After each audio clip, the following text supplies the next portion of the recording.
வணக்கம். உங்களுக்கு நியூஸ் பார்க்குற பழக்கம் இருக்கா? டிவியில் நான் சின்ன வயசில் இருக்கும்போது வீட்டில் நியூஸ் பார்ப்பாங்க. அப்போ வீட்டில் டிடி தான், அதாவது தூர்தர்ஷன்.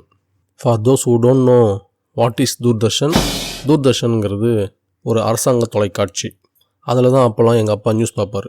டெய்லி நைட்டு 7 மணிக்கு நியூஸ் போடுவாங்க. பெருசாலாம் ஒன்றும் இல்லை, 5 நிமிஷம் தான்.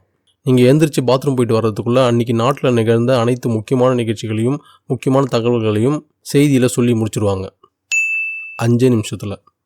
தூர்தர்ஷன்லலாம் ஷோ போடுறதே பெரிய விஷயம். அதுலேயும் தமிழில் ஷோ போடுறது அதை விட பெரிய விஷயம்.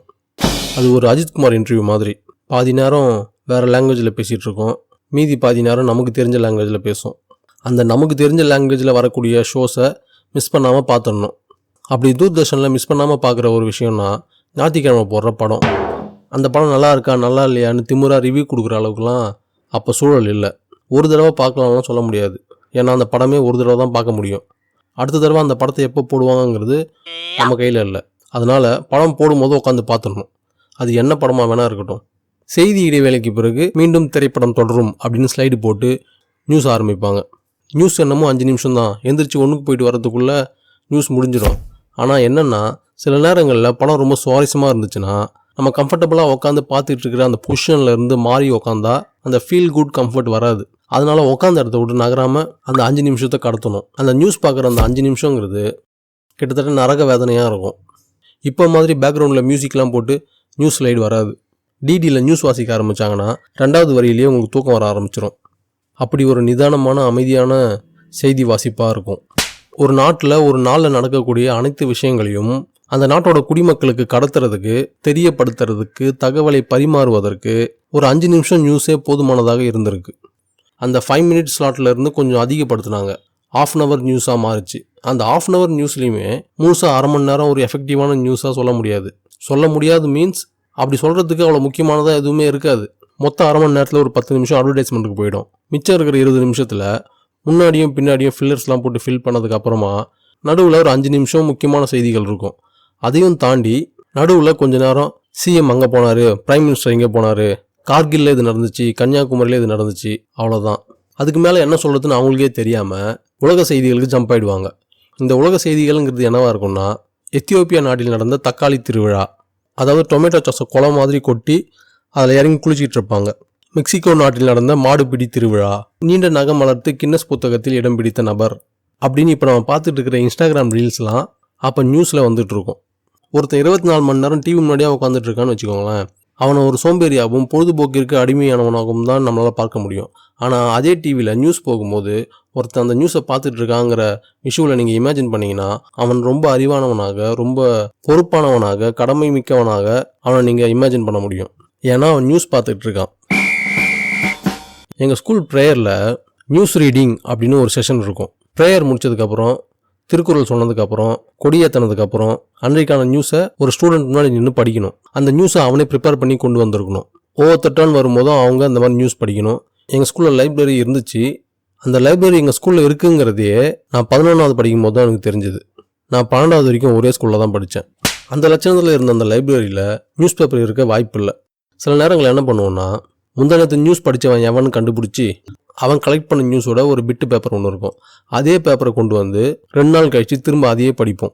பிஎஸ்எல்வி ராக்கெட் ஏவப்பட்டது, அப்துல் கலாம் பிரசிடென்ட் ஆனார், சானியா மிர்சா டென்னிஸ் விளையாடினார்கள், சச்சின் டெண்டுல்கர் செஞ்சுரி போட்டார், இவ்வளோதான் இருக்கும். ஒரு வாரத்தில் ஒரு 5 நியூஸை திரும்ப ஷஃபிள் பண்ணி அதையே மாற்றி படிச்சுட்ருப்போம். சரி, வேறு நியூஸ் எதுவும் புதுசாக கிடைக்கலையேன்னு படையப்பா ரிலீஸ் ஆச்சு, 10 கோடி வசூலாச்சுன்னு எக்ஸ்ட்ராவாக சேர்த்து விடலான்னு பார்த்தா சினிமா நியூஸ்லாம் எங்கள் ஸ்கூலில் அலௌட் கிடையாது. ஒரு நாள் என்னாச்சு, எங்கள் பிரின்ஸிபல் இதை நோட் பண்ணிட்டார்.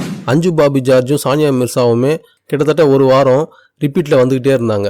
அப்படியே காதை பிடிச்சி இழுத்துட்டு போய் லைப்ரரியில் விட்டார். இப்படி ஒரு நாளைக்கு நமக்கு தேவையான நியூஸ், நம்ம தெரிஞ்சிக்க வேண்டிய தகவல்கள் அப்படின்னு சேகரித்தாலே ஒரு நாளைக்கு ஒரு 5 பாயிண்ட்டுக்கு மேலே நமக்கு கிடைக்க மாட்டேங்குது.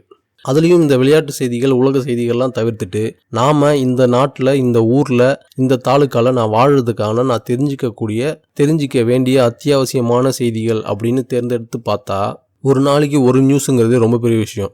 சில விஷயங்கள் தெரிஞ்சிக்காமல் இருக்கிறதே பெட்டர், அந்த நிலைமையில் இருக்கும். இதில் இன்னொரு விஷயமும் சொல்லப்படும், கரண்ட் அஃபேர்ஸை பற்றி தெரிஞ்சுக்கிறது. முக்கியமாக இந்த டிஎன்பிசி, யூபிஎஸ்சி, கவர்மெண்ட் எக்ஸாம் எழுதுகிறவங்களுக்கெல்லாம் நியூஸ் பார்த்தே ஆகணும், அவங்க நாள் பூரா கொட்டிகிட்டு இருக்கிற லட்சக்கணக்கான இன்ஃபர்மேஷன்ஸுக்கு நடுவில் நமக்கு தேவையான முக்கியமான சில கரண்ட் அஃபேர்ஸை மட்டும் தேடி எடுக்கிறதுக்காக நான் 24 மணி நேரமும் அந்த நியூஸ் சேனல்ஸ் முன்னாடி உட்காந்துட்டு இருக்கணும். எல்லாமே நியூஸ். 24 மணி நேரமும் நியூஸ் சொல்லியே ஆகணும். மக்களுக்கு உடனுக்குடனான தகவல்களை கொடுத்துட்டே இருக்கணும் அப்படிங்கிறதுக்காக எல்லாமே நியூஸ் ஆயிடுச்சு. இப்போ கொடுக்கறது எல்லாமே நீங்கள் உடனுக்குடன் தெரிந்து கொள்ள வேண்டிய செய்திகள், உடனுக்குடன் தெரிந்து கொண்ட உடனுக்குடன் மறந்துவிட வேண்டிய செய்திகள். விளையாட்டு செய்திகள் அப்படின்னு கடைசியாக ஒரு 5 நிமிஷம் ஒதுக்குவாங்க. ஆனால் இப்போலாம் மொத்த செய்தியுமே விளையாட்டாக தான் இருக்குது. ஏன்னா அவங்கள பொறுத்த வரைக்கும் அதெல்லாம் நியூஸ் கிடையாது, வியூஸ்.